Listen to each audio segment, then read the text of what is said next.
Okay, so AltEn is it's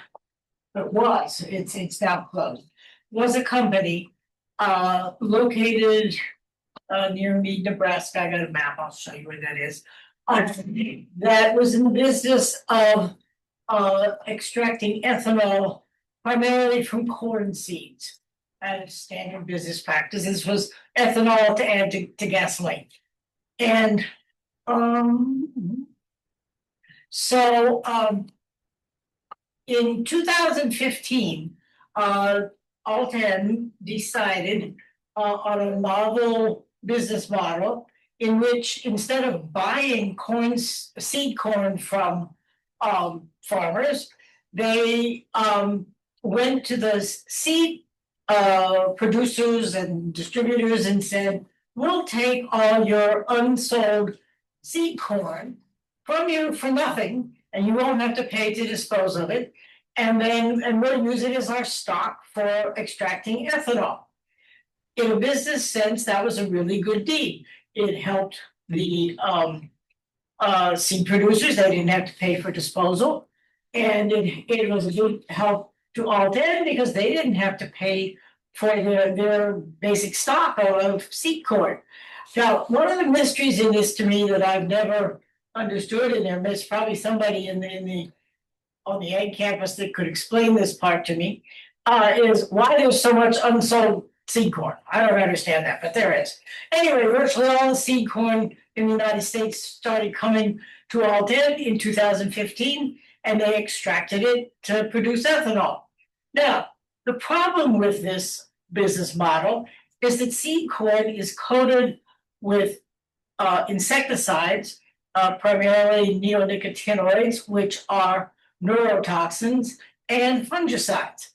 So they had all this contaminated water and solid residue, normally known as wet cake, that was left over, and they didn't know how to dispose of it. Wet cake actually normally from corn that is not contaminated with not seed corn and is not contaminated, goes into the making. It goes into distilleries, or the residue actually is also fed to cattle, but applied to fields as fertilizer. They quickly discovered, like in a couple of seasons, that it could not be applied to fields because it was too toxic. So they started just piling up all this the residue from their extractions, and they had lagoons where they put all the liquid, the water, contaminated water. In early 2021, in February, it was a bitter cold February here in Nebraska, and that apparently led to some huge metal drum there breaking, and it spilled several million gallons of sludge, highly contaminated sludge, which ran off the property and ended up in a stream called Johnson Creek, to the south. This was to the southeast of AltEn. We'll see a map in a minute. So what was then the Nebraska Department of Environment and Energy, they finally shut them down. There had been numerous safety violations before that, but the NDEE had never shut them down before. But now they finally shut them down and said this is too much. At that point, there were 33,000 tons of wet cake, and okay, I'm sorry. Let me change this. At that point, 33,000 tons of wet cake and wastewater had been applied to fields before they realized that this was not a good idea because it was all contaminated. And then stored on that property was 84,000 tons or so of contaminated wet cake and 176 million gallons of wastewater that was in 3 connecting lagoons. So this is a map of the area. And I see the little pointer thing, but I don't know how to move the little pointer thing. But if you look on there, you can see it is clearly labeled with the AltEn's ethanol plant. Just south of there was where all those just below AltEn's is writing is those lines are the roofs where there's a cattle feedlot to the south there that also belong to the same people, and to the above the AltEn's writing there is where the plant actually was. That road that's on the left side, looking at this of AltEn's, is County Road 10. And if you go up to the top of the screen, you'll see that Meade, Nebraska is just to the left of that. That's 2 miles. And then if you can see the green line to the right is Johnson Creek. And if you go down, you see there are the reservoirs there. And so anyway, that's a picture. The US 77 runs along there along the north, the top of the slide. Okay, all right, so that's a little bit of the geography. And this is a picture. These pictures were taken from a drone run by John Charles, who's on the faculty at Creighton in the biology department and who also did some work here. And he flies drones, and he took all these pictures, not from all over the site, but from around it. So there you can see, this is, I believe, in 2021. So after this mess, it all came out that there was all this contaminated solid waste and water waste on the site. 6 seed companies that I can't name off the top of my head, but I believe I have them at the end of this, came together to form a response group, facility response group, that was their name. And they said they were just horrified to learn that AltEn's hadn't disposed of all the neonics and fungicides like they said they would, and there was this terrible contamination, and they would clean it up. They felt responsible. So they have now done that. And the first thing that happened was they made a big pile of the solid waste, the whip cake, and you can see that taking up most of this slide. They then covered it with a sort of a concrete-like material to hold it in place, because when it was dry and windy, it tended to blow around. And then above the red dot, just if you there we go. Here is one of the lagoons, and you can see what are known as whales, which are the rubber bottom to the lagoon that has come loose and it's floated up, and you can see that this is pretty contaminated. These are other lagoons. They made some more lagoons to put cleaned up water into. There's more contamination in these so-called hoop buildings. These are the buildings of Walt, that where all the ethanol was produced, extracted, and then these again are the sheds for where the cattle are. Okay, so that's a picture in 2021. The College of Public Health, some of us there said, this is really an environmental disaster. This is a public health problem. So we decided there are some people who should investigate this and put together a group from UNL, UNMC, and Creighton to do that. And we got an initial gift from the Claire M. Hubbard Foundation, which is run by Dr. Ann Hubbard, or a retired pathologist who's very concerned about environmental things. She gave us $200,000 to start looking into this. So there were several groups. From UNL, Shannon Bartelt Hunt and the College of Engineering began collecting water samples.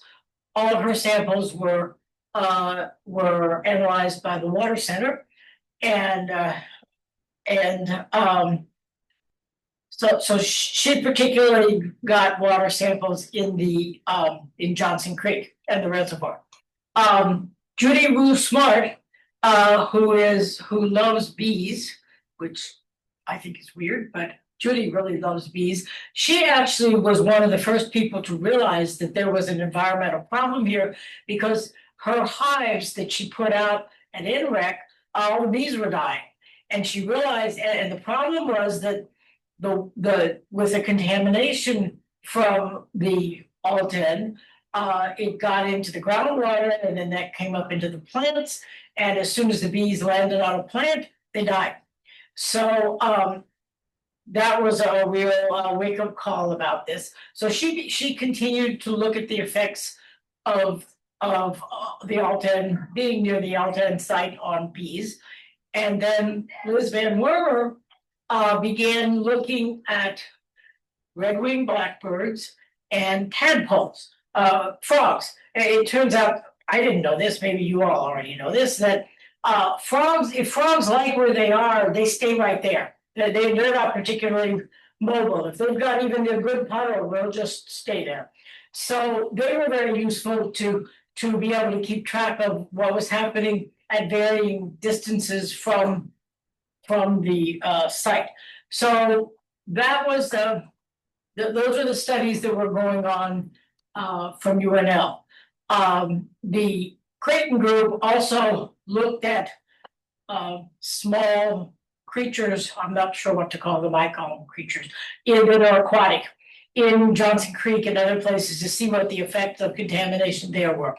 And then at UNMC, our group began looking at the effects on how from dust in the air on houses and people.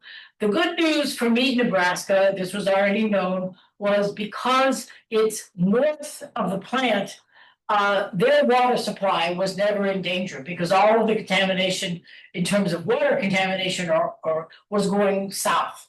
So that was really good news. Okay, so let's look and see. So now these are, you can see these are detections. Let me go back here. These are detections that were made around this lagoon, those sites. I'm not going to be able to identify exactly which sites they are, but on this next slide, those sites are around this lagoon. And these were analyzed actually by MDEE. And you can see that there's still, at that point, there were some, there were neonics being found, particularly at this site, which is between two of the lagoons. And so a lot of clothianidin and thiamethoxam. Okay, so that what was an important finding before we really had any findings about this. Okay, now I'm going to tell you briefly what different people have found. So Judy was analyzing her bees, and what she found was, as you can see, from 2017, because they started using this stuff in 2015, and then they stopped in February of 2021, zero survival. By the end of 2021, when they had not been, the plant had not been active now for, we'll say 10 months, 9-10 months, they got 30% of the hives survived over the winter. And by 22, they were doing much better. They were up to like 70% surviving. Now, however, looking longer term, the got up to this overwinter survival got pretty good. However, and it was clear that the contamination well, the landscape around, like an NREC and around there was, the bees weren't finding it so contaminated, so that was good. However, there was still lingering effects on the bees. And their interactions and things that I don't quite understand about bees, but Judy does, and she's reported this. She and her group have reported it in a number of publications. Okay, so that's one of the findings about the bees. Liz, as I said, looked at red-winged blackbirds and at tadpoles. The way she looks at the red-winged blackbirds, one way is that her group finds nests and takes out one egg, and then they analyze the egg for to see whether the presence and the amount of these compounds. All of those analyses were done by a colleague of hers that's at the U.S. Geological Survey somewhere in California. And what she found, this is a map of what she found, and you can see from that this dot is the biggest. That shows where there was a higher contamination than some of the other dots, and particularly, this dot is by a pile of wet cake that had never been spread on a field. It was just piled up, and there was apparently a nest near there, and so that was pretty contaminated too. There are other sites that don't seem to be particularly showing up here on this map, but the further away she got from, let's say, AltEn's, the better, the lower the concentration of the neonics in the eggs. They also have done some studies to see what the effects might be on fledglings that hatched out of the other eggs that she didn't take out of the nest, but I don't know the results of those studies yet. Okay, this is where I have kind of summarized that, and so I said they also looked at tadpoles. Again, the same thing of where the tadpoles living close to AltEn's or further away from AltEn's, and they found both neonics and fungicides in tadpole tissues, and not surprisingly, the highest levels were detected on a downstream flow path that went south from AltEn's, because that's the way the water goes from AltEn's. But by 2023 and 24, they didn't find any neonics in bullfrog tadpoles, although they did find some clothionidin in native tadpoles. And I couldn't possibly give you any explanation for why there might be a difference. It may have been just happened to be where they like to live. But that's the funding for actively doing things, investigations ran out at the end in December of 2024. That's why these studies ended there.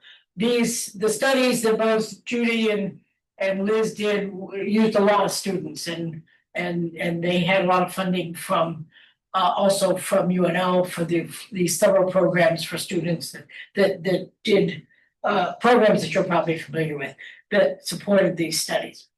Okay, so our lab at UNMC, we looked first at houses in need, and then also we picked Kennard, which is a similar town north of Blair, to give you an idea, that's far enough away, very similar, surrounded by fields with corn growing in them, but far enough away from AltEn's that you couldn't imagine that any contamination from AltEn's would actually get there.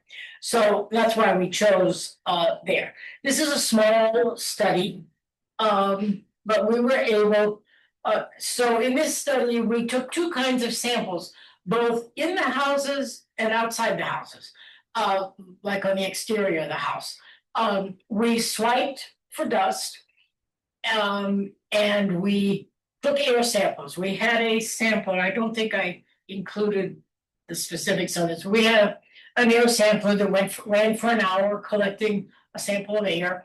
And the dust samples were collected over a standardized area.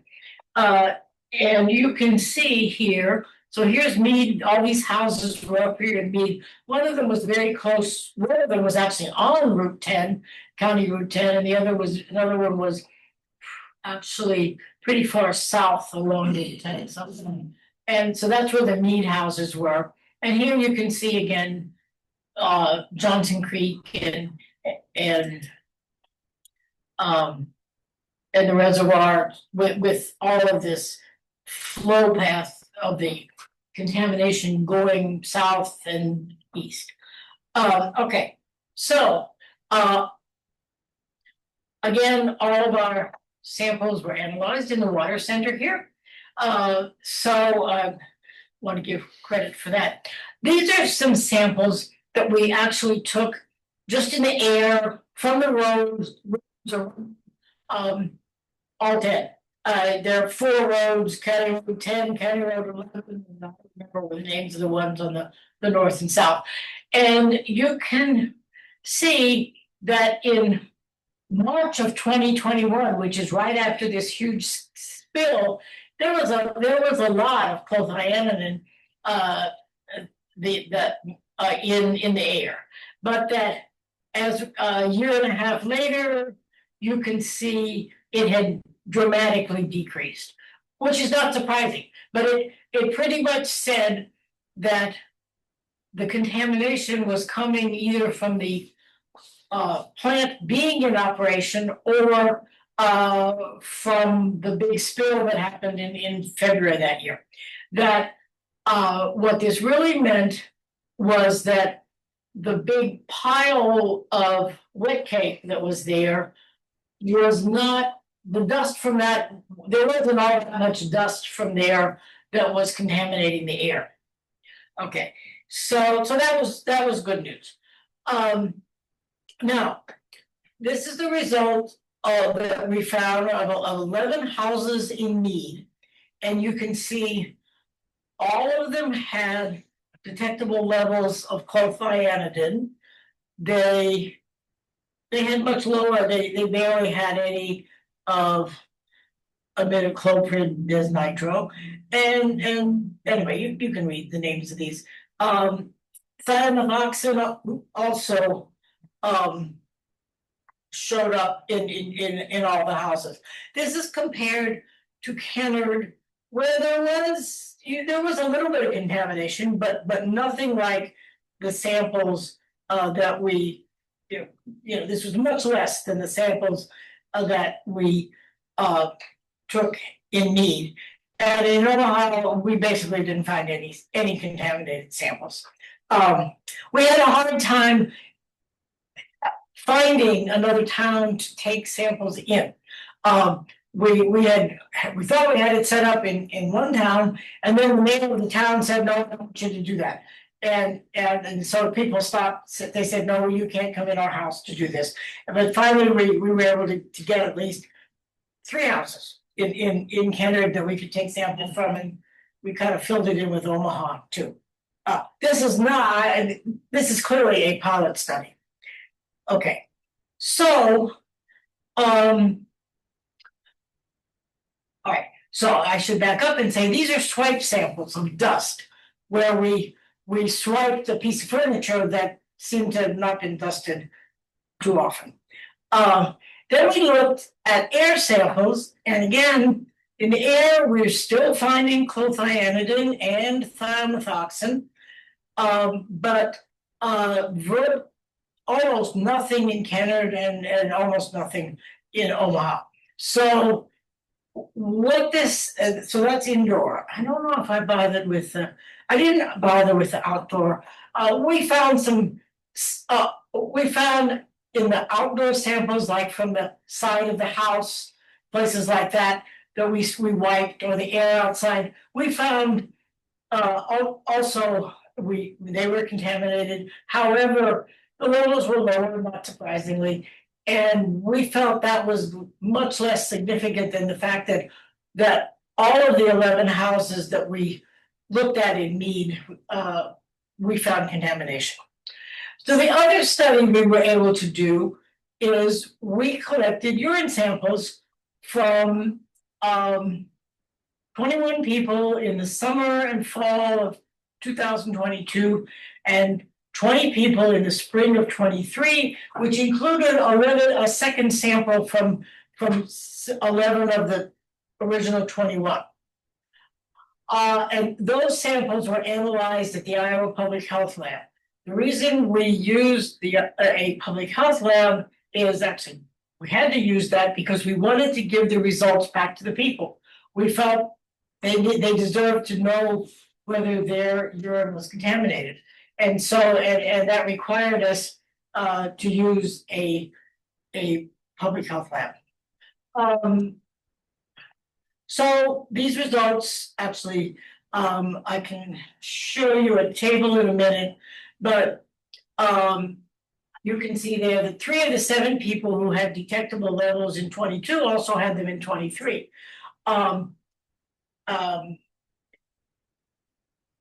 Now, I should tell you that a confounding factor in this study is that virtually all of us probably have some neomyx in us because we eat produce. And most produce has many kinds of produce, let's put it that way, have been treated with neomyx at some point in their growing. And so the CDC runs this has run this NHANES study, and I've forgotten what NHANES stands for, but it's whole bunches of people across the United States, a representative population across the United States of people who answer questionnaires every 2 years, I think, and actually have all kinds of, give samples of like blood and urine and have all kinds of tests done. And what in 2015 and 16, they included analyses of neonics, and they found that 49% of the people had small amounts of neonics in their blood. So you can see here, these are actually the results from all of our people that we tested. And you can see we see the people who had contamination in both times, but both time points. And so these people, some of them lived in Mead. They also lived in UTAN, and some of them lived out in the country, so they weren't in a town. But it was in the vicinity of AltEn's, and we wanted to see what we would see there. There was one person. Let me back up here to my map. Okay, there's one person who lives somewhere down here. I'm not sure exactly where, but on a farm down here. One couple who had their pond had already been found to be contaminated, and they had put a reverse osmosis filter on their intake of water from the pond, because that's where they got their water in the house. And so they were not real happy to find that they still had detectable levels of, both of them still had detectable levels of neonics in their urine samples. I don't remember which people exactly these are, but I know they're somewhere in that table. So those are most of the results, many of the results. I haven't included samples, results from Shannon Bartow Hunt's, her study of Johnson Creek They did a number of studies. The contamination went down a lot. It was high at the beginning, right after the spill, in 2021, and then it went away pretty well. Which is certainly a good thing. So here are the recent updates of what's happening now. So meanwhile, this facility response group of seed companies hired a company, I think it's called Clean Harbor, to actually do the cleanup. They found that they could clean the water up by repeated running the water through repeated charcoal filters. And they did that, and they they piped the water out for farmers to use for irrigation, and it was safe water. That was reasonable, and that it took a long time, but like several years, but they managed to. They're well on their way to emptying the lagoons. But the wet cake is a different problem, because my guess, I don't know this, but it's my guess, that if you wanted to destroy these compounds, actually destroy them, you'd probably have to heat them to high temperatures under high pressure. That's my guess. And that's not feasible to do, especially when you've got 100 tons of something. It was decided that they made an agreement with the Douglas County Board to move all of this contaminated material to the Douglas County landfill, also known as Pheasant Point landfill, which is in northwest Douglas County, near Bennington, the town of Bennington. Personally, this is just an opinion, I think it is very weird to take all this contaminated material from a county with a small population and move it to the most populated county in the state. However, maybe the answer to that is that the landfill is a fairly sophisticated landfill. They apparently, this is buried in I don't know what to call them, troughs that are lined in stone and then lined in wood, and it's all put in there, and then gravel put on top, and there's topsoil on top of it. Stuff is ever going to get out. That supposedly is what happened. Apparently, I discovered today, landfills are the most beautiful places in the world. I didn't know that, and I haven't really gone to check this out, but that's what the landfill people claim. Now, so the other piece of this is that the state of Nebraska filed a lawsuit against AltEn's, probably in 2021. That was finally settled to everybody's satisfaction. It's my understanding that the state really didn't want to settle this sooner, because they sort of would have become owners of all this problem if they had settled it sooner. But now they have settled it. There are, thank goodness, a number of environmental restrictions that I didn't think was worth spelling out here on what can be done with this land. Like, you won't ever be able to build houses on this land, and you're not going to be able to use it to grow crops or to graze cattle or do things like that. So I don't know whatever's going to happen to this land, but it's not going to be used in those ways.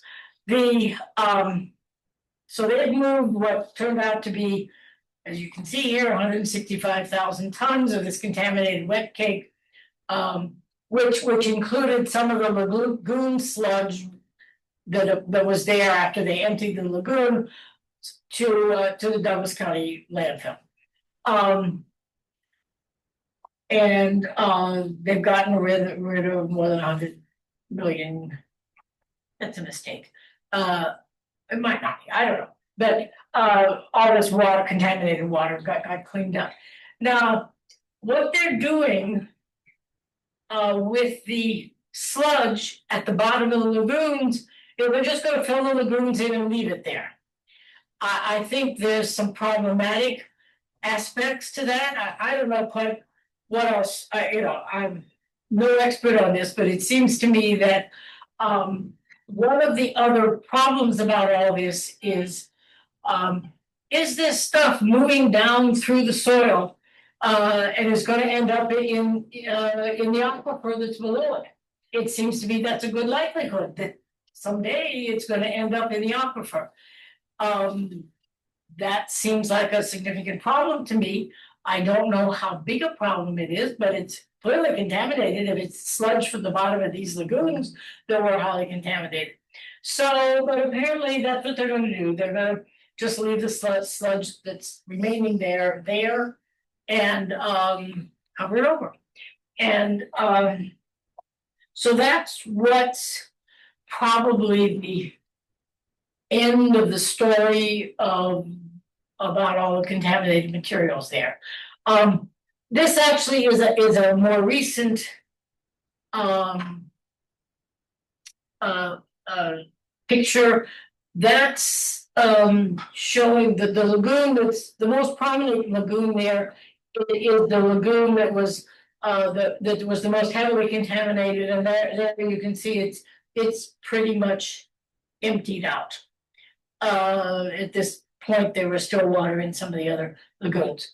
And so the Nebraska Department of Water, Energy and Environment has said that they will monitor conditions and the use of the land. They're in charge of making sure that the land is not used in one of the ways that's prohibited. So just to tell you who was involved, these are all the people that were involved in this effort. Actually,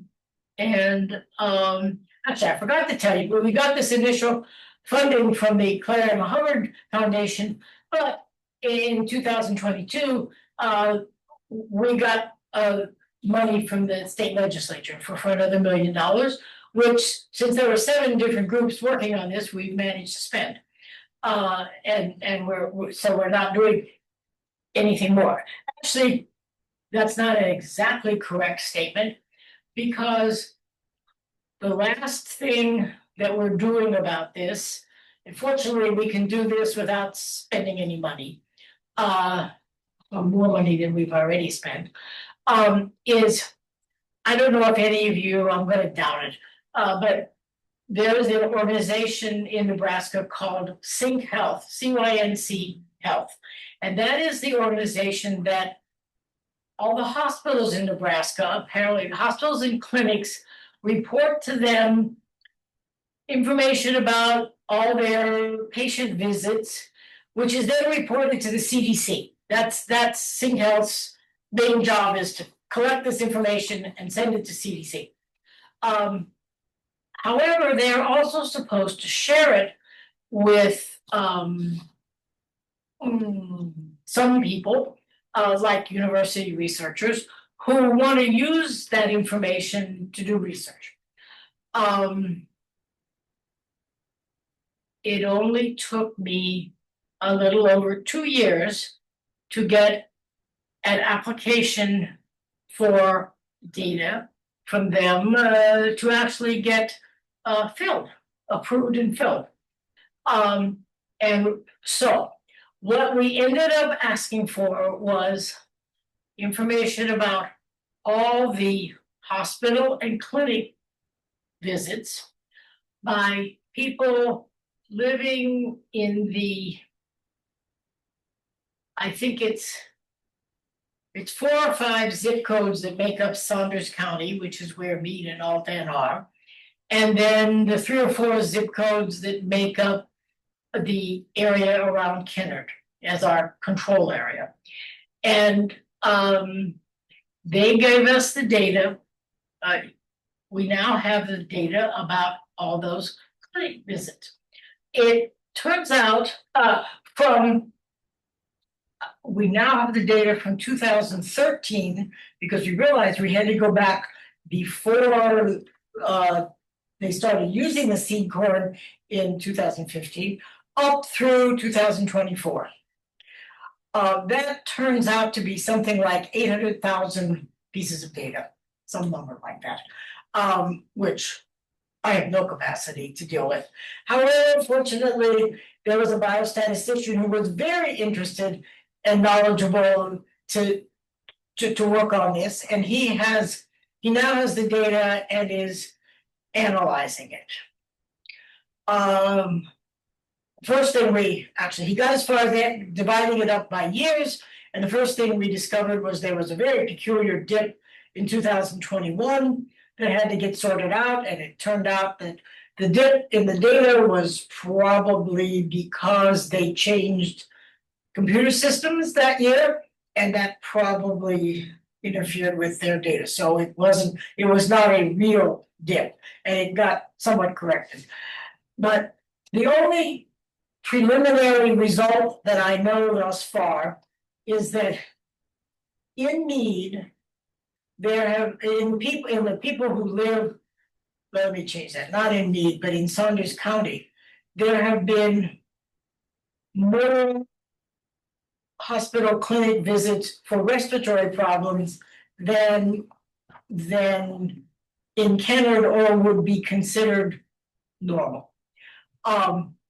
And that is not surprising because when we met with people from Meade, the major complaint they had about they said whenever they went outside, while this company was functioning and extracting the seed corn, they had respiratory problems. It was difficult to work outside because they would start coughing, et cetera, et cetera. So it doesn't surprise us that we found excess, apparently the data show excess respiratory problems. We would have liked to set up actually a medical registry, but the funding, so far we haven't figured out the funding to do this. It would need to be a long-term medical registry because, as you could probably imagine, here we are 5 years, let's say, since the facility was closed, and that's really too short a time to anticipate observing any cancer cases. If there were cancer cases, cancer isn't going to show up that fast. So you really need some long-term observation. I'm not sure that will ever happen, but it's also a problem that the population isn't all that big. So, you know, unless there was an incredible epidemic of certain kinds of cancer, you probably wouldn't see it. You'd be able to detect it anyway. So that's where we are on this study. We could go back and study the people who live in the area and their houses and make sure that they're now cleaned up and that the inhabitants of the area don't have any lingering health problems and they don't have any neonics in them anymore, probably. I think it'd be really interesting if we could sample the water and the air and the soil near Canton to make sure that that there's nothing creeping out at this point. I think I want to know that whatever's going to be done there is finished when I went to do that. And I also think it would be very interesting in the coming years to do the same kind of study near the Douglas County landfill to make sure that that this stuff really is buried and that it isn't gonna somehow isn't leaking out from wherever they buried it. So those are the updates that I can tell you about, and I'd be glad to answer any questions. Yeah, I do have one from the chat. So the question is, how do concentrations of the source material, such as wet cake, solids, or wastewater, compare to those sampled from the pilot study at the homes or in people? The concentrations in the source material are much higher than what was found in the people or in the homes. What was in the people either was what traveled in the air, in dust, and also in the houses, that was there.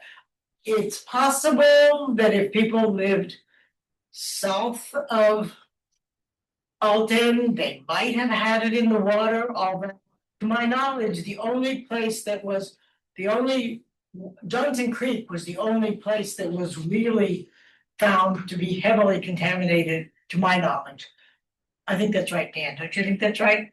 Inlet Creek, Creek also, yeah, yes. that was the main Yes. conduit for the wastewater. Oh, okay, yes, right, the Emerald Creek also, so that's another possibility, but no, the levels in people and houses were lower. What is the persistence of the neonicotinoids in the environment? That varies, and the different compounds vary also. I don't remember too many of the specifics. Some of these break down pretty quickly, like within days. And others, I think, will hang around for as much as some months. So that would be if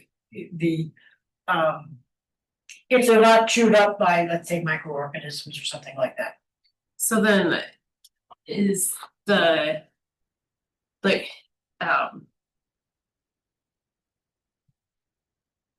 are they the decrease over time then, that's a signal of just the natural breakdown versus Well, the natural breakdown, but also, let's say in Johnson Creek where I showed you, well, in the air samples, it would be that, well, the air, but also the water too, it's moved on. So probably that they went on, they got diluted as they went on, but those molecules have moved on. In fact, that reminds me to say that one of the concerning things about finding these in people is that it was a pretty good indication they were still being, at that point, still being contaminated. That this wasn't old stuff, because it doesn't last that long in the body either. They'll react with water or get metabolized or something.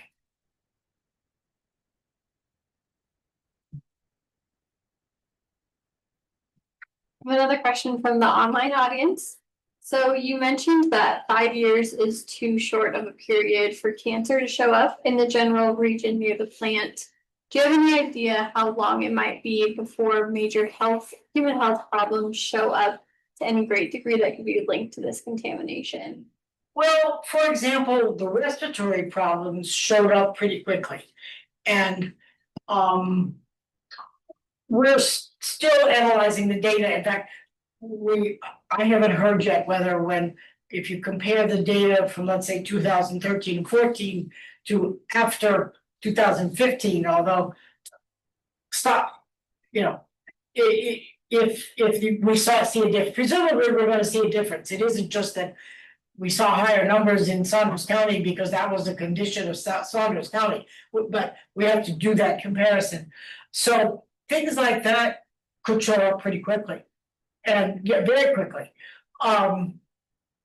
Cancer is kind of different because it just takes so long to manifest. I would imagine there are other adverse health effects that come, let's say, from other kinds of irritation, whether it was GI problems or logical problems or something, could show up pretty quickly also. Okay, thank you. It sounds like Dewey is gonna monitor the site for anything. So how are they going to share their results or their monitoring? I don't know that. Okay. If I had to hazard a guess, I would imagine you'd have to ask. You'd have to, I think it's, unless in all their monitoring, they never found anything, they'd probably be very happy to show that. I think if they do find detectable levels of anything, they probably won't follow to that, but Dan, you may know more than I know. Actually, Department of Water, Energy and Environment do sampling of monitoring wells on site. I don't think they do regular air sampling, but they put all of this on their public website. Yeah, it's all available in public information, so Yeah. you can see Go look. how the concentrations compare over time. From the monitoring wells and other samples that are analyzed. Okay, thank you. And we use some of that data to get started on our monitoring part of the project, so.